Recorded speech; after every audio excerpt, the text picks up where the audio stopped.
my throat started to tighten up, and I couldn't figure out if it was nerves, but I decided I'd become allergic to sunlight. Congressman Jaime Herrera was first elected to Congress at a young age of 30 in the women's basketball team. She also participated in the 4-H activities there. She loved fishing at the Battleground Lake on opening day, as well as swimming in the Lewis River. She has a very deep appreciation of the wonders that make Southwest Washington what it is. She also is one of the few young mothers serving in the U.S. Congress, and as well as being the first Hispanic elected in history to represent Washington State there. She also has developed a successful record of working productively across the aisle with Republicans and Democrats on important issues.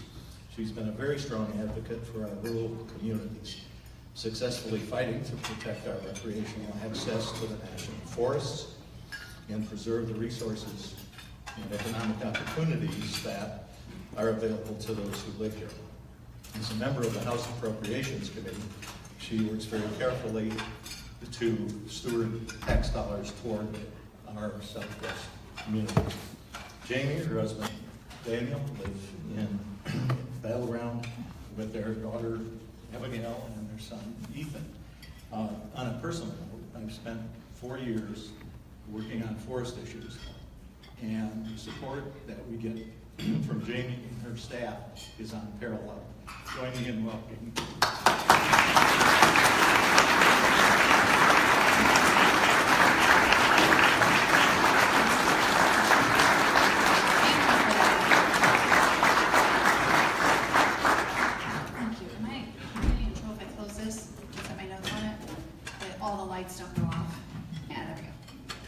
Oh, sorry. It was just my name. Well, thank you for having me, and thank you for that introduction. And I apologize in advance. I think my beautiful sweet 9-month-old woke me up about 5 times last night, and my sweet 3.5-year-old about 3 times last night, so bear with me. I may actually use my notes more than I normally do, because I really am excited about getting an opportunity to address you, and I want to share some of the things that I've been working on that are specific to this region, to those of you here in this room. There's a lot going on, and so I want to make sure I get to it. So it's funny, on our way out here I was thinking, so I live in Battleground now. I used to live in Camas, and every time I come out here, I feel blessed, quite frankly. I really do think I have the best district in the whole of America, but it is the most beautiful, and it's evidenced every time I start out into the gorge. I just think, oh, we are blessed. This is something that our region, it gets to be our legacy, and I do want to protect it as we move forward. And I know you all feel the same way. And I want you to know I've been fighting to keep it as a place where you all can continue to live, to work, to find good work, to raise your family, and to have an amazing quality of life. It's worth protecting. And in many ways, the scenery reminds me of the industries that help build and shape Southwest Washington and this region: fishing, shipping, timber harvests, and forest products manufacturing. And these industries, as we all know, have certainly changed in the last century, but this region has really added new dimensions. Heck, I saw Kevin as I came in brewing the perfect pint of beer, sort of the new gold rush.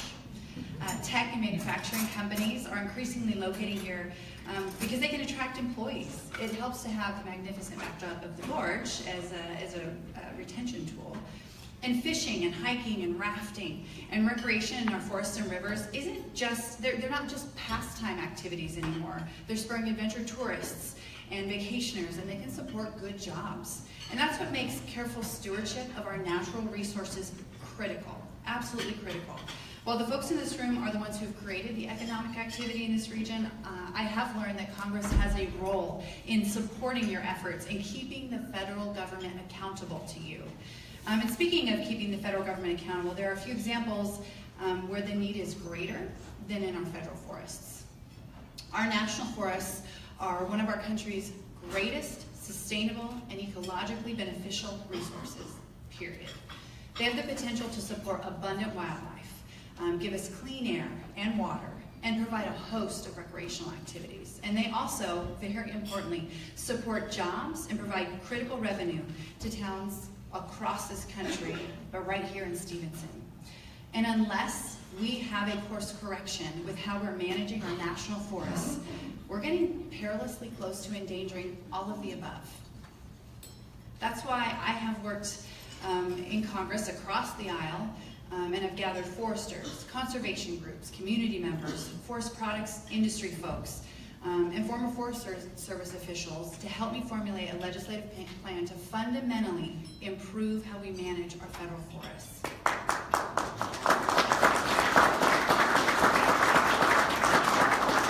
I think it's important that I'm clear. I'm not talking about industrially logging our entire national federal forests, but we're seeing that the status quo is lending to the destruction of these magnificent forests, and it's unsustainable. You know, the current philosophy seems to be allow extreme environmentally charged lawsuits that aren't necessarily based in science to force us into scrambling to preserve 1 or 2 species. I mean, like, we think that's good enough. And therefore we just tie a ribbon around our forest and we walk away. And that is so destructive. Which is what's driven me to put this legislation together. And the essence of it is we should manage our forests to provide sustainable habitats for multiple species. It is, after all, an ecosystem, while also benefiting our local communities with much needed revenue from jobs. Our environment and our economy are not mutually exclusive, and the health of our forests and our economy are not mutually exclusive. But we've been relying on old science and old rhetoric, quite frankly, and time has come to change the status quo. If we use a science-based management approach to create a mosaic of age classes in our forests, we're going to reduce the risk of these horrible, catastrophic wildfires, and we will foster forest health, and we'll allow our forests to generate revenue and create jobs and support our community. It is a win-win-win. And the benefits extend to the enjoyment of our woods and our water.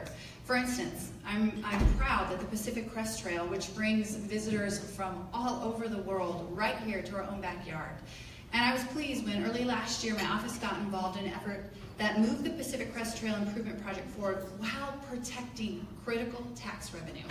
As you know, I don't tell anybody in this room this, but less than 3% of the land here in this county generates funding needed to keep our police department operating, to keep our schools open. And I heard from folks in this room and across this region who were concerned about how the disagreement between the county and the Forest Service would impact the trail and the community and future economic growth. Fortunately, we were able to hammer out a solution that produced a win-win, where the Forest Service was able to purchase 273 acres surrounding Gillette Lakes, and while working towards an exchange of the Wind River Nursery that's going to go to the county for economic development. What's more, I firmly believe this agreement should serve as a blueprint for future land issues to meet both economic activity and conservation goals. And of course, there is more than just the Pacific Crest Trail that makes this area a recreational gem. And through my Appropriations Committee seat, I've worked to secure over $40 million for the Legacy Roads and Trails Remediation Program. And it was interesting, I heard a question over here about connecting trails and possibly widening along our roads. I'm interested in that. Some of what is hampering our effort is, as we all know, we are under the Scenic Gorge Act, and that makes it difficult for WashDOT and others to make that connection. There are some, unlike in other areas, there are additional hurdles to jump through, and we're not positive that we can do it based on what the current law is. So I figured that question was an important one. But we're going to try. These resources ensure that we fund road and trail repair maintenance and remove fish passage barriers in our national forests. So where we can make those improvements, we're going to do it. And you know, with the increased intention that this region is getting, it is not all just forestry, although that is a huge part of our legacy. And it's not always hiking and recreation, although we also love that. I don't need to tell you that the secret in Skamania County is out. I mentioned earlier the beer gold rush that's taking place. what a better place, and I think there's a new tap room coming. There's no better place to brew beer than right here in Skamania County. Kevin Waters, in the back, of course, is at the helm of Backroads Brewing, which my husband loves. He's always asking if we can go patronize the local economy, support the GDP growth. Yeah. And as an example, his business is one that we're very familiar with, in part because he asked us to help with their Backwoods brewery with their recent expansion. You know, as you may know, congressional offices often work with hundreds of cases. They call them cases. If a veteran's having trouble with the VA, if a senior has erroneously been blocked from receiving Social Security, we step in and help. Kevin approached my office when the Alcohol, Tobacco, Tax, and Trade Bureau had been sitting on his permit to expand for months. Now, I'm happy to report we can now add brewery assistance to our list of services that we provide constituents, because we were able to get that permit moving, and Kevin and Backwoods have moved forward with their expansion. So thanks for, making it so cool. A little note on that, and I'm making a little light of it. It is no laughing matter. If you are running into an issue where there's a federal agency that is not moving in a customer service way, not moving quickly enough, not being responsive, or you feel like there's a problem, that's what we're here for. Contact me, contact my office. It's not always just for seniors or veterans who need help, but if you're a business who's trying to move forward and you feel like you're getting slow walked, let me know, because that's also what we're here for. You know, one other legislative update that I think is incredibly important to this region, and as I look through the faces here, many of you have talked to me about this, and that's the Secure Rural Schools program. As you may know, there is a federal payment program that was set up in lieu of timber payments received from forest management activity. And it wasn't and never should be a permanent solution, but for now, it is a critical funding stream for local roads and emergency services. And unfortunately, as all is, I'm coming to learn too common, the program expired, and now counties like Skamania, this is my only county that receives these payments in lieu of tax receipts, but they are now facing uncertainty over the timing of the reauthorization. And while I want you to know that I believe we are going to reauthorize this, because we've got to fight or die trying, I can't give you a time certain. But know that I think it was about a week ago, there were 75 of us, mostly from Western states, members of the House and in the Senate, who put our names to a letter urging the new administration to include Secure Rural Schools in their budget. That will make it easier for us as we set to put the budget in place and appropriate. It's one more step. It means it's coming from one other place, so that it makes it easier for us to appropriate that money. And hopefully they've already received it, the letter. So it's going to be a busy next few months. People keep asking me, what's going to happen with this? What's happening here? I want you to know I will give you my opinions as best I can, because it is a moving target. There's a lot of churn taking place right now. But also know that there is nothing I would rather be doing with my life right now, my family and I guess we're all doing it together, than be working in Congress on your behalf. It is such a high honor. It's amazing to me that I still get to do this. And I want to thank you for bringing me here today. Skamania County is one, and when I talk about my region and our district, and I get to share pictures with other members, and everybody's bragging on their home, this is one of the areas I always get to brag on. And some of our challenges here are unique. I think they require unique solutions.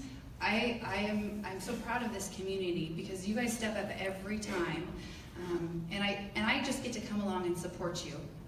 And I want to see what you want to see here: growth, an optimistic future, new jobs, and I want to see economic opportunity for all of us, for those who maybe already have it to the least of these.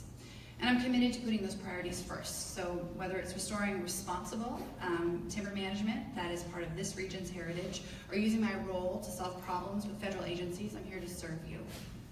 And with that, thank you for having me, and I think our host we're going to do a few questions. Thank you.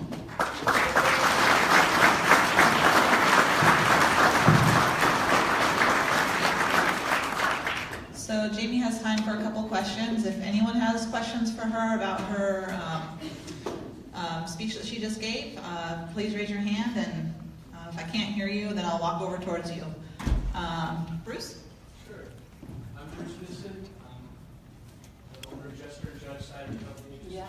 Make more than beer. I know. Oh, so my staff also like to patronize the local economy, and you've come up more than once.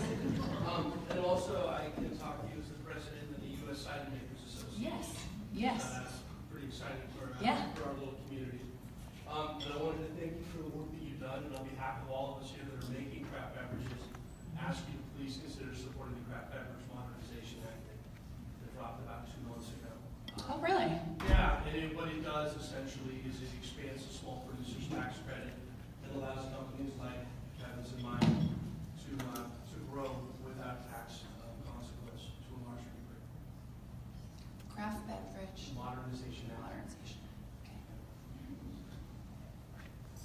Blue and Howard Weiss. Perfect. Thank you. We'll follow up with you. I don't usually just sign on. I would like to read it, but I'll definitely follow up. Any more questions? Genevieve Scholl, she's with the Port of Hood River. I have been working really hard on our efforts to replace the Hood River White Salmon Interstate Bridge for the past year, and I just wanted to thank you for your support. Along with my sister Port and Port of Cascade Locks, we both manage those critical interstate links across mid-Columbia.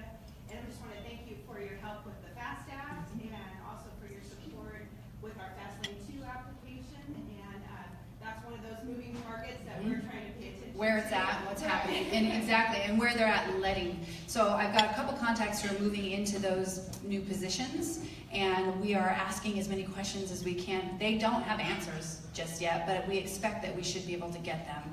And it was my pleasure to get to partner with Greg Walden on that with regard to the FAST Act. It really helps to have good partners.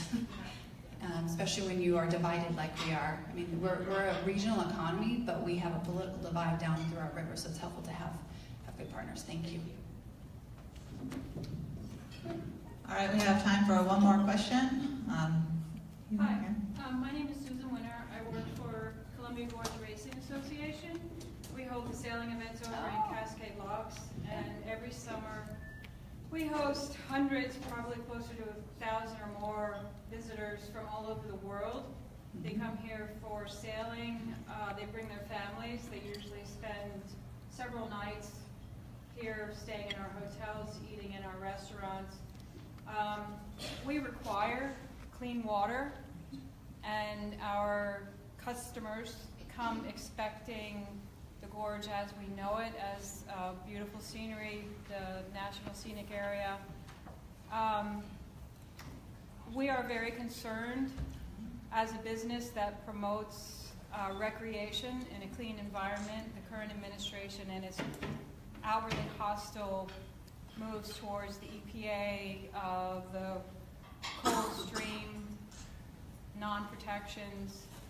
What can you do to help fight for our clean environment? I think most of us in this room are here because we love this community, we love the area.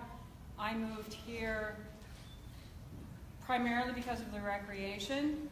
I've grown a business, my own business here.